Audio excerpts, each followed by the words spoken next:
Brought to you by Palvi Agrico. पालवी ॲग्रिको, भारताचा पहिला AI तंत्रज्ञानावर आधारित B2B आणि B2C ई-कॉमर्स प्लॅटफॉर्म. शेतीसाठी जे काही लागणार थेट तुमच्या बांधावर पोहोचणार, मोबाईलच्या एका क्लिकवर. नमस्कार, मी अभिजित करंडे. मुंबई तकच्या सेंटर पॉइंटमध्ये आपल्या सर्वांचं स्वागत आहे.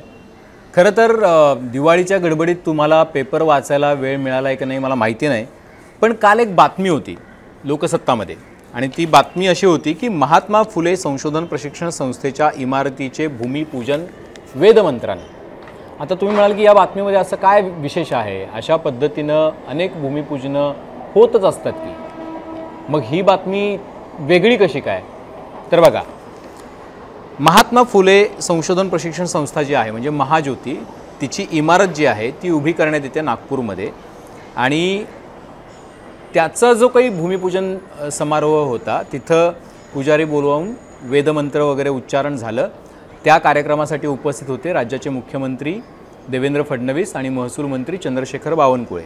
आता मुद्दा असा उपस्थित व्हायला लागला की ज्या महात्मा फुले यांनी संपूर्ण आयुष्य धार्मिक रूढी परंपरा आणि कर्मकांड यांच्या विरोधामध्ये लढा देण्यामध्ये घालवलं, त्या महात्मा फुले यांच्या नावानं जी संस्था उभी राहते आहे, जी इमारत उभी राहते आहे, तर त्याचं भूमिपूजन करताना तुम्ही अशा पद्धतीनं वेदमंत्रोच्चारांचं पठण कसं काय करू शकता? आणि मग टीकेची झोड उठली. काँग्रेस असेल किंवा इतर सामाजिक संस्था असतील, विशेषतः OBC संघटनांनी सुद्धा याचा तीव्र निषेध केला. आता मुद्दा असा उपस्थित राहिला की रविवारी हे सगळं घडलं आणि रविवारी घडल्यानंतर मग सोमवारी याच्यावरती प्रतिक्रिया यायला सुरुवात झाली. आता तुम्ही म्हणाल की नेमकं मग महात्मा फुले जे होते त्यांनी नेमकं असं काय सांगितलं होतं की आत्ता अशा पद्धतीनं एखाद्या इमारतीच्या जी त्यांच्या नावाने उभी राहते, त्यांच्या नावाची जी संस्था आहे, त्याच्या भूमिपूजनाला 4 मंत्र वेद जर तिथं पठण झालं तर एवढं वाईट वाटण्याचं काय कारण आहे?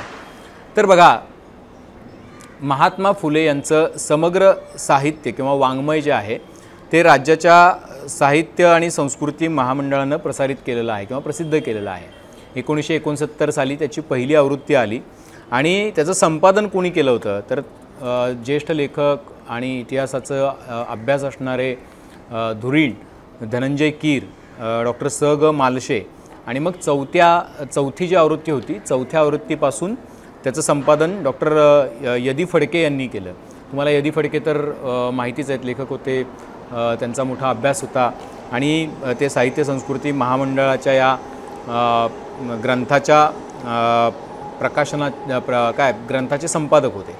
अर्थात ही सगळी तुम्हाला मी पार्श्वभूमी का सांगतोय त्याचं कारण की कळावं की हे निर्माण कोणी केलं आहे, म्हणजे उद्या याच्यावरती जी लोक व्यक्त होतील तर त्यांना सांभाळून व्यक्त होण्यास मदत होईल. अर्थात ही जी पहिली आवृत्ती आली तर तिची प्रस्तावना लिहिण्याची जबाबदारी जी होती ती तर्कतीर्थ लक्ष्मणशास्त्री जोशी यांच्याकडे होती. त्यांनी ती मकर संक्रमणा दिवशी म्हणजे 14 जानेवारी मकर संक्रांती दिवशी 14 जानेवारी 1969 साली त्यांनी ती लिहिलेली आहे. ती लिहिताना त्यांनी काय म्हटलेलं आहे तर ते बघा, त्यांनी काय म्हटलं आहे की अव्यवस्थित व बेजबाबदार उत्तर पेशवाईत व अव्वल इंग्रजीमध्ये ब्राह्मणांचे महाराष्ट्रात प्रस्थ वाढलं, सामाजिक विषमतेची धार अधिक तीक्ष्ण झाली. ही गोष्ट लोकहितवादी न्यायमूर्ती रानडे, आगरकर इत्यादी आधुनिक विचारवंतांना देखील खंत व उद्वेग उत्पन्न करणारी होती. ही गोष्ट सूर्यप्रकाशा इतकी स्वच्छ आहे. उत्तर पेशवाई बेजबाबदार व हीन दर्जाची होती असेच लोकमान्य टिळकांचंही मत होतं. लोकहितवादींची शतपत्रही याच गोष्टीची साक्ष देतात. ही शतपत्र म्हणजे ब्राह्मणी विद्यांवर व ब्राह्मणी संस्कृतीवर उगारलेली बुद्धिवादी शतशस्त्रेच होत. ती अजूनपर्यंत गंजलेली नाही, त्यांचे ते अजूनही तळपत आहे. वर्तमान परंपरावादी विद्यापीठी ही अनेक सुशिक्षितांना विशेषतः मराठी प्राध्यापकांना त्यांच्यापासून मिळणारा इशारा अजूनही लक्षात आलेला नाही. परंतु आता स्वातंत्र्योत्तर काळात ब्राह्मणेतरवाद हा जीर्ण झाला असून त्यातील अभिनिवेश जर कायम राहिला तर तो अधोगतीचे एक लक्षण ठरेल. याची दखल आधुनिक लोकशाही शक्तींनी स्पष्टपणे घेतली पाहिजे असं कोण म्हणतंय? तर्कतीर्थ लक्ष्मणशास्त्री जोशी असं म्हणतायत. त्यानंतर ते शेवटी असं म्हणतायत की बघा, ज्या ज्या ब्राह्मणांनी महात्मा फुलेंना सहकार्य केलं होतं, अल्पस्वरूपात असो वा मोठी मदत, सत्यशोधक समाजास त्यांनी केली होती, त्याची पावती अत्यंत नम्रपणे व प्रेमळ बंधुत्वाने त्यांनी दिलेली आहे. ही गोष्ट महात्मा फुले समग्र वाङ्मय संग्रहात अनेक ठिकाणी दिसून येईल. त्यांचा हल्ला म्हणजे महात्मा फुलेंचा हल्ला हा केवळ पद्धतीवर होता, विशिष्ट जातीतील माणसांवर नव्हता. हा विवेक त्यांच्या हृदयात सतत जागृत होता.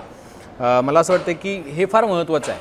म्हणजे धनंजय कीर असतील, स ग मालशे असतील किंवा यदी फडके असतील यांनी संपादित केलेल्या ग्रंथाचं ज्याला प्रास्ताविक लिहिलं गेलं तर त्यावेळेला ते लिहिताना तर्कतीर्थांनी जे म्हटलं ते फार महत्त्वाचं आहे.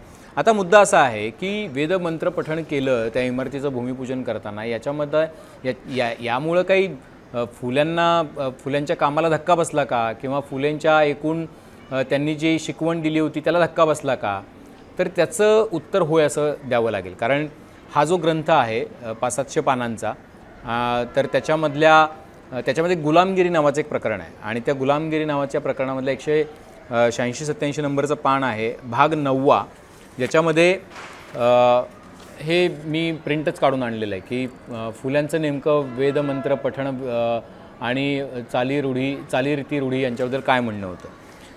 तर त्याच्यामध्ये भाग 9 आहे, ज्याच्यामध्ये ते म्हणतात की वेदमंत्र जादूचं वजन, मुठ मारणे, देवारे घुमवणे, जप, 4 वेद, ब्रह्मघोळ, नारदशाही, नवीन ग्रंथ, शूद्रांस देण्याची बंदी, भागवत व मनुसंहिता यांचा असंगतपणा इत्यादी विषयी फुल्यांनी आपलं मत जे आहे ते यामध्ये प्रकट केलेलं आहे. याच्यामध्ये धोंडीबा आणि महात्मा ज्योतिबा फुले यांचा संवाद देण्यात आलेला आहे. त्यामध्ये धोंडीबा असं विचारतात, तुम्ही खुंटीस नांगर बराच लावला बरे, तुमच्या म्हणण्याप्रमाणे परशुराम मेला व त्याची मातीस माती मिळाली असे का होईना, परंतु बाकीच्या सर्व क्षेत्रपतींच्या मनावर ब्राह्मणांच्या मंत्रांचे वजन कसे बसले हे कळू द्या असं त्यांनी विचारलेलं आहे. त्याच्याबद्दल ज्योतिबा फुले म्हणत आहेत, कारण त्या काळी युद्धामध्ये ब्राह्मण लोक हरेक शस्त्रांवर मंत्रविधी करून त्यास अस्त्रांची योग्यता आणल्याशिवाय शत्रूवर त्याचा उपयोग करीत नसत. त्यांनी तेव्हा अशा नाना तऱ्हेच्या चेष्टा करून बाणासुरास रयतेसहित त्याच्या राज्याची व कुळाची अशी राखरांगोळी केली, तेव्हा सहजच बाकी सर्व देवभोळ्या क्षेत्रपतींच्या मनावर ब्राह्मणांच्या विद्येची धास्ती बसली. यास उदाहरण, भृगु नामक ऋषीने जेव्हा विष्णूच्या छातीवर लाथ मारली तेव्हा विष्णू ऋषींच्या पायास श्रम झाले असतील याकरिता ते चोळू लागला. आता यातील भावार्थ शुद्ध आपमतलबी आहे, तो असा की ज्या अर्थी साक्षात आदिनारायण जो विष्णू त्याने ब्राह्मणाचे लाथे सहन करून त्याचे पाय दाबले, त्या अर्थी आम्ही जे क्षुद्र आहोत त्यांनी आपले ब्राह्मण लाता बुक्क्या देऊन प्राण जरी घेऊ लागले तरी हुकी चूक करू नये असे आमच्या मनात ठसावे, हा या लबाडीचा उद्देश आहे असं महात्मा ज्योतिबा फुलेंचं म्हणणं आहे.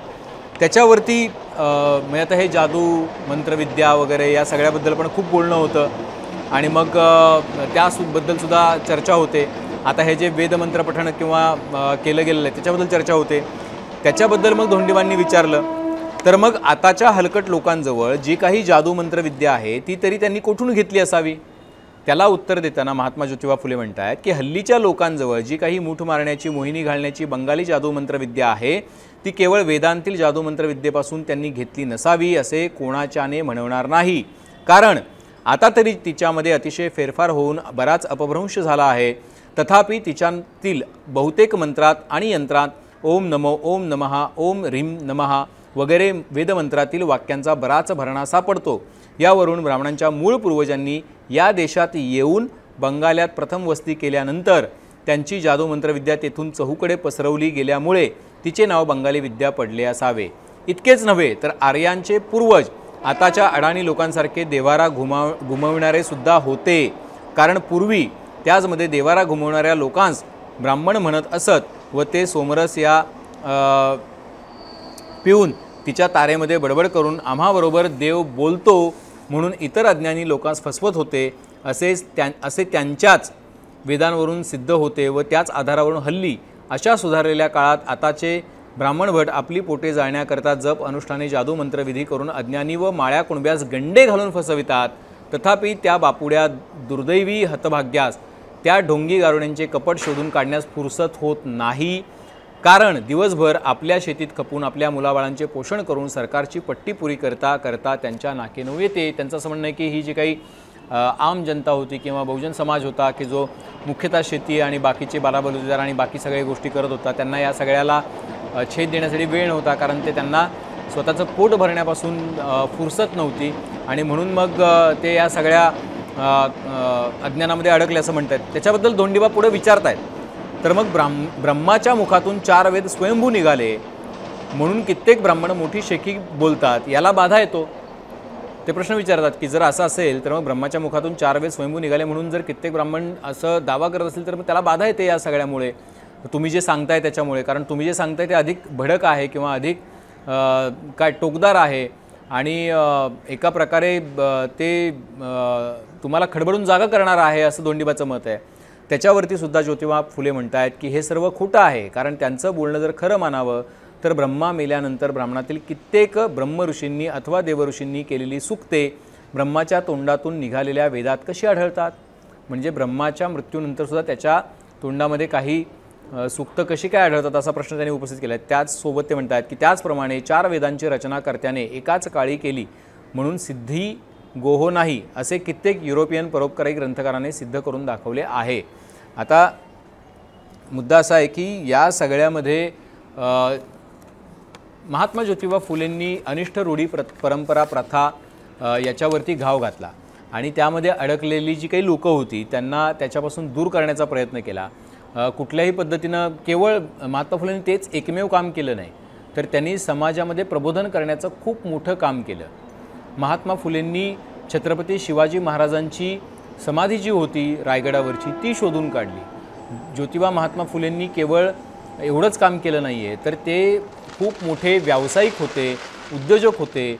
म्हणजे त्या काळामध्ये पुण्याचं खडकवासला धरण असेल किंवा आपल्याला कल्पना असेल की आत्ताची जी ॲग्रिकल्चरल कॉलेजची बिल्डिंग आहे ती असेल, आत्ताची महापालिकेची इमारत ती असेल, तर या सगळ्या बांधण्याचं श्रेयसुद्धा महात्मा फुले यांच्याच कंपनीला जातं. ते एक चांगले उद्योजक, यशस्वी उद्योजक होते. आत्ताच्या काळामध्ये जर तुम्ही म्हणाल तर बिल्डर होते असं म्हणता येईल तुम्हाला.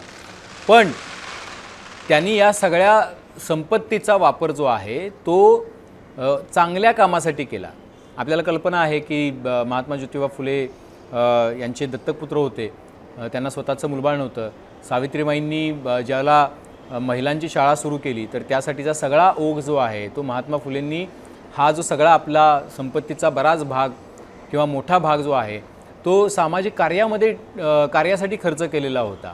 आणि मग ज्या वेळेला त्यांनी मुलींच्या शाळेचा ध्यास घेतला, कारण आपल्याकडे मुलींना शिक्षण नव्हतं, मुलींनी शिक्षण घेणं हे काय एका प्रकारे त्याज्य मानलं जात होतं.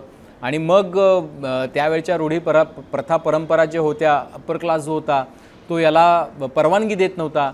आणि मग अशा काळामध्ये सुद्धा आपल्याला म्हणजे महात्मा फुल्यांबद्दल फार विचारायचं म्हणतात की मुलींची शाळा सुरू केली, मुलींचं शिक्षण सुरू केलं, मग ज्योतिबा माईंवरती शेण फेकलं. त्याच्या पलीकडे सुद्धा खूप मोठा विरोध महात्मा फुल्यांनी सहन केला. आणि मग त्यांच्या असं लक्षात आलं की हा जो एक विशिष्ट मनोवृत्तीचे जे लोक आहेत, समाज नाही मनोवृत्तीचे, विशिष्ट मनोवृत्तीचे जे लोक आहेत ते स्वतःच्या फायद्यासाठी समाजातल्या बहुसंख्य लोकांना अनिष्ट रूढी परंपरा शिकवणीमध्ये अडकवू पाहत आहेत आणि त्याचा फायदा घेऊ पाहत आहेत. त्यांना एका प्रकारे भीती दाखवू पाहत आहेत, धर्माची असेल किंवा देवाची असेल किंवा इतर गोष्टीची असेल, रूढींची असेल. तर तुम्ही हे केलं तर असं होईल, ते केलं तर तसं होईल. तर असं काही नाही आहे, हे सांगण्याचं धाडस त्या काळामध्ये महात्मा ज्योतिबा फुलेंनी केलेलं होतं. आता इतकं धाडसी काम मला असं वाटतं की आत्ताच्या सोशल मीडिया इंस्टाग्राम, ट्विटर, फेसबुकच्या जमान्यामध्ये सुद्धा आणि इतक्या मोठ्या दबावामध्ये कुठलाही व्यक्ती करण्याचं धाडस करत नाही. त्या काळामध्ये म्हणजे इंग्रजी सत्ता होती, त्यासोबतच अशा पद्धतीच्या चुकीच्या मनोवृत्तीच्या लोकांचा समाजावरती पगडा होता.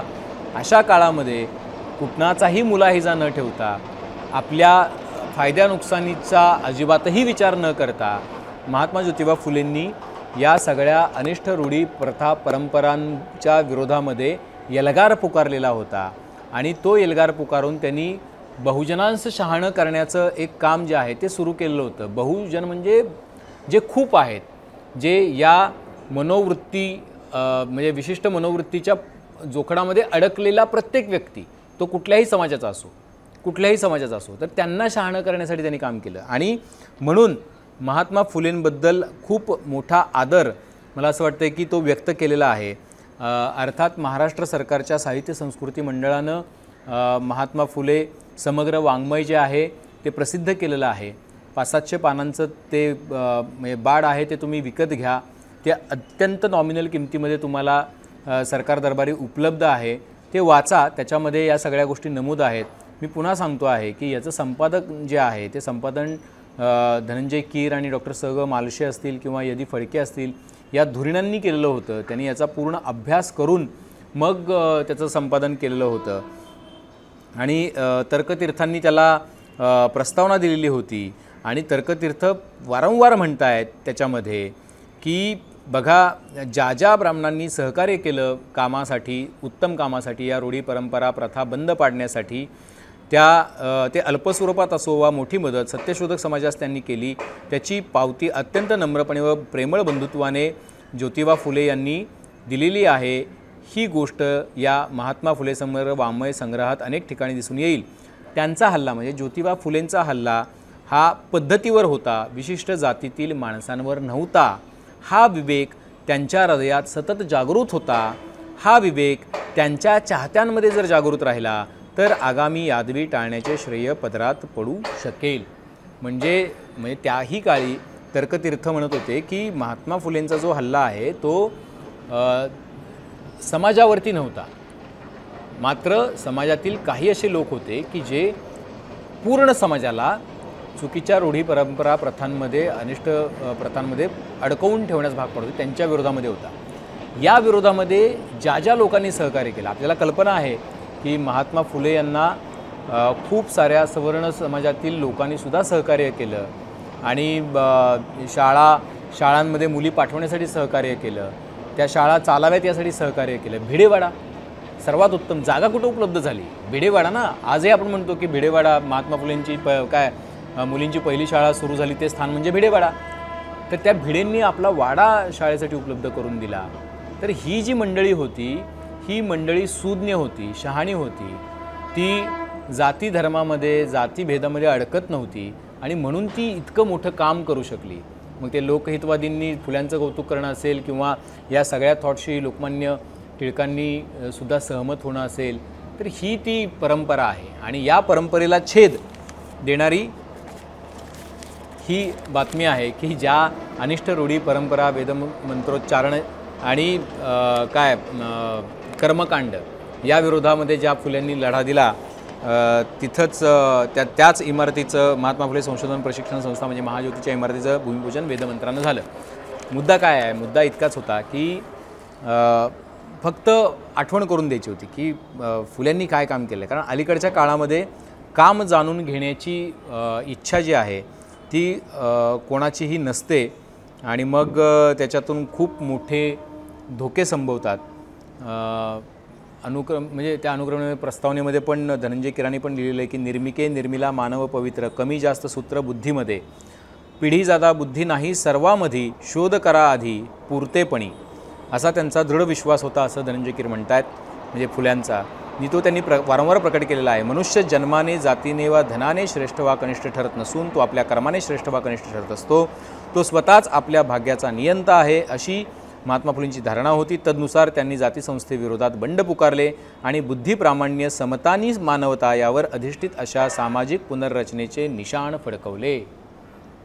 मला असं वाटतंय तोच विवेक जो आहे तो आज आपल्या समाजामध्ये पुन्हा एकदा जागृत करण्याची गरज आहे आणि त्याची सुरुवात जर आपल्या राज्यकर्त्यांनी केली तर उत्तम.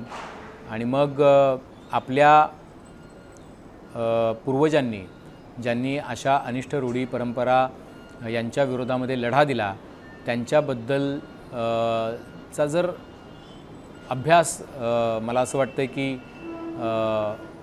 नीटसा असेल तर अशा पद्धतीच्या चुका ज्या आहेत त्या घडणार नाही.